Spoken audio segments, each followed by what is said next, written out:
Sebelum melanjutkan, jangan lupa subscribe dulu, terima kasih. Bab 417 Pertempuran Akal. Niat membunuh seperti ini tidak terbentuk hanya dengan akumulasi 1 atau 2 hari. Hanya setelah membunuh banyak ahli, seseorang dapat memiliki niat membunuh seperti itu. Jadi ini yang paling kuat di antara para pembunuh. Pada saat itu, bahkan Chu Feng mengerutkan kening karena dia bisa merasakan bahwa niat membunuh dari orang tua berwajah 100 itu tidak main-main. Orang tua itu benar-benar memiliki kekuatan yang bisa membunuhnya. Karena memang begitu, aku akan mengabulkan permintaanmu. Aku akan membiarkanmu merasakan kekuatan kapak hantu Asura milikku. Chu Feng tersenyum dingin, lalu cahaya bersinar di tangan kanannya. Kapak hantu Asura digenggam di telapak tangannya. Pada saat yang sama, dia mengayunkan kapaknya dan bilah cahaya berwarna hitam muncul dan melesat menuju pria tua berwajah 100. Kedai itu tidak terlalu besar dan pada jarak sejauh itu, dengan kekuatan serangan yang tak terbatas, si tua berwajah 100 hampir tidak punya tempat untuk menghindar. Namun, dia tidak panik. Tanpa rasa takut, dan dengan pikiran, lapisan formasi roh berwarna biru melonjak keluar dari otaknya dan muncul di depannya. Asteris ledakan. Sebuah ledakan terdengar dan riak-riak menyebar. Formasi roh si pria tua berwajah 100 memadat dan benar-benar menghalangi bilah cahaya hitam milik Chu Feng. Namun di saat yang sama, Pak Tua berwajah 100 itu menangkis serangan Chu Feng, dia sudah berputar balik, dan sambil memegang jimat penyerang, dia menerobos formasi roh Pak Tua berwajah 100 itu, berubah menjadi seberkas cahaya, dan terbang keluar dari bar. Lelaki tua berwajah 100 itu tidak sederhana. Dengan kekuatan Chu Feng saat ini, sangat sulit untuk mendapatkan keuntungan jika dia bertukar pukulan dengannya.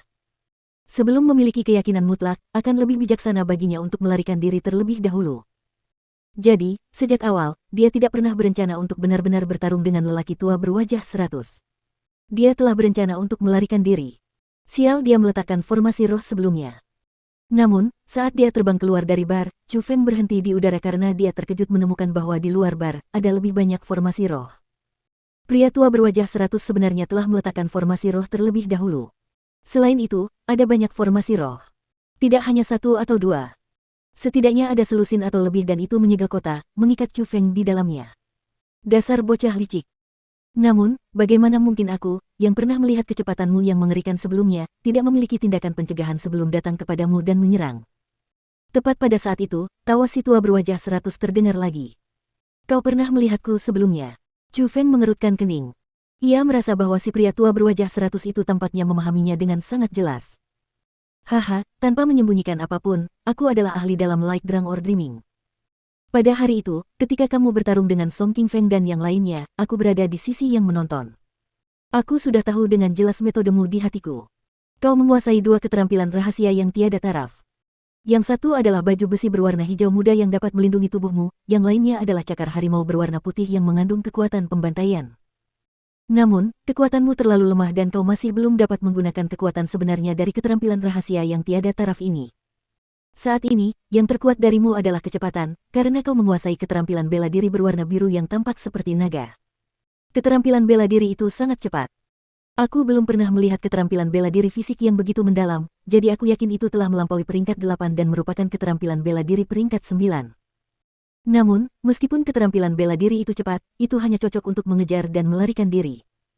Itu tidak dapat digunakan dengan bebas karena tidak dapat berubah dengan gesit dalam pertempuran. Pria tua berwajah 100 berkata dengan acuh tak acuh. Memang, dia memahami hal-hal Chu Feng dengan sangat jelas. Haha, kau benar-benar mengerti kemampuanku, tapi karena kau tahu aku bisa berlari sangat cepat, apakah kau pikir kau bisa menangkapku di ruang tertutup ini? Chu Feng tersenyum ringan dan berkata. Maksudmu, kecepatanku dalam membentuk formasi roh tidak secepat kecepatan larimu. Lelaki tua berwajah 100 itu tersenyum dan bertanya.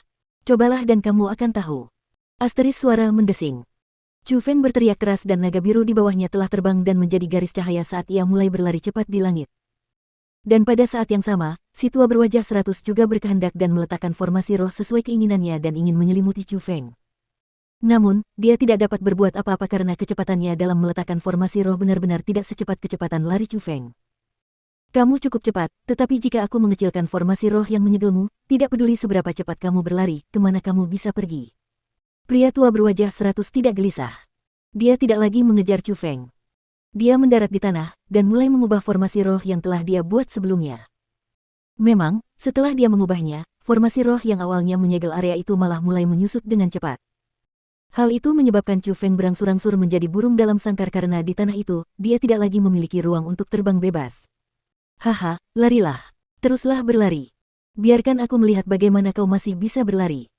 Melihat Chu Feng yang dipaksa terbang semakin rendah dan semakin rendah dan semakin dekat karena formasi rohnya, pria tua berwajah 100 itu tertawa keras. Sialan, sialan. Dalam situasi itu, Chu Feng mulai melambaikan kapak hantu asuranya tanpa henti untuk menyerang formasi roh yang menjadi semakin kecil saat dia mencoba melarikan diri dari ikatan formasi roh karena jika itu terus berlanjut, dia tidak akan punya tempat untuk melarikan diri dan dia akan dengan mudah dibunuh oleh pria tua berwajah 100. Namun, itu tidak berguna. Pria tua berwajah 100 itu benar-benar tidak sederhana. Tidak hanya kekuatan tempurnya yang sangat kuat, bahkan formasi roh yang dia buat sangat kuat dan Chu Feng tidak dapat menggunakan kapak hantu asura untuk menghancurkannya. Menyerahlah. Untuk mencegahmu melarikan diri, aku telah memurnikan sejumlah kecil batu formasi roh untuk formasi roh ini. Tingkat kekencangannya pasti melampaui imajinasimu. Saat lelaki tua berwajah 100 itu berbicara, dia berhenti mengubah formasi roh dan terbang ke udara. Karena jarak ruang, dia sudah bisa menyerang dengan bebas. Dengan jarak seperti itu, tidak peduli seberapa cepat kecepatan Chu Feng, dia akan berada dalam jangkauan serangannya. Mati. Saat dia berbicara, si tua berwajah 100 meraihnya. Dari telapak tangannya, rantai formasi roh yang tak terhitung jumlahnya melesat keluar dan rantai formasi roh saling terkait dan pada akhirnya, benar-benar berubah menjadi tangan formasi roh besar yang seram seperti ular, dan itu bertujuan untuk meraih Chu Feng. Sialan. Melihat itu, Chu Feng bergegas mengarahkan naga birunya untuk menghindar karena kekuatan tangan formasi roh tidak memungkinkan untuk meremehkannya. Jika dia tertangkap, dia kemungkinan besar akan diinjak-injak sampai mati. Haha, lari. Teruslah berlari. Biarkan aku melihat berapa lama kau bisa berlari. Melihat itu, si pria tua berwajah 100 tertawa dan dia juga mengulurkan tangannya yang lain. Tangan besar lainnya yang dibentuk oleh rantai formasi roh terbang keluar dan juga bertujuan untuk meraih Chu Feng. Itu seperti permainan kucing dan tikus, dan dia bahkan tersenyum begitu intens. Sialan. Di ruang yang sangat sempit, bahkan jika kecepatan Chu Feng lebih cepat, dia pasti akan menerima pembatasan. Dalam situasi seperti itu, kedua tangan formasi roh pria tua berwajah 100 itu memaksa jalan mereka semakin dekat, dan segera mereka akan mengejar Chu Feng. Asteris suara mendesing. Namun, saat tangan formasi roh hendak mencengkeramnya, sudut aneh muncul dari sudut mulut Chu Feng. Tak lama kemudian, kapak hantu asura di tangan kanan Chu Feng digenggam lagi dan naga biru di bawahnya berputar, dan tanpa diduga, terbang ke arah pria tua berwajah 100. Kecepatan putarannya sangat cepat, seolah-olah tidak dibatasi oleh apapun. Dengan jarak sejauh itu, kecepatan Chu Feng hampir setara dengan kecepatan cahaya. Hampir dalam sekejap, dia tiba di depan pria tua berwajah 100. Pada saat itu, wajah si tua berwajah 100 berubah drastis. Namun, dia juga bukan orang yang lemah. Dia, yang merupakan spiritualis dunia jubah biru, menyadari niat Chu Feng segera setelah Chu Feng menoleh. Jadi, langkah kakinya berubah dan Bagua muncul saat ia melangkah. Ia menjadi cahaya kabur, dan dengan sudut yang cerdik, ia melarikan diri keluar. Dia melakukan itu karena dia telah mempelajari dengan serius jurus naga melintasi 9 surga milik Chu Feng. Dia tahu bahwa meskipun jurus bela dirinya memiliki kecepatan yang sangat tinggi, jurus itu memiliki kelemahan. Jurus itu tidak dapat dengan gesit mengubah arah, dan terlebih lagi, dia tidak dapat berputar dengan bebas. Selama arah yang ditujunya untuk melarikan diri cukup sulit, Chu Feng seharusnya tidak berpikir untuk mendekatinya. Asteris suara mendesing. Namun, saat si tua berwajah 100 menghindari serangan Chu Feng, dia malah mengikutinya sambil mengubah arah bersamanya, seolah-olah dia adalah bayangan. Bagaimana mungkin naga yang melintasi 9 surga memiliki kelemahan? Jelas, kelemahan itu sudah sepenuhnya dipahami oleh Chu Feng dan menjadi salah satu jurusnya dalam pertempuran. Dengan naga yang melintasi 9 surga, hampir dalam sekejap, Chu Feng berhasil menyusul pria tua berwajah 100. Juga, kapak hantu asura ada di tangannya, dan dengan suara angin yang merobek dan tekanan mengerikan yang unik, kapak itu tanpa terkendali menebas tubuh pria tua berwajah 100.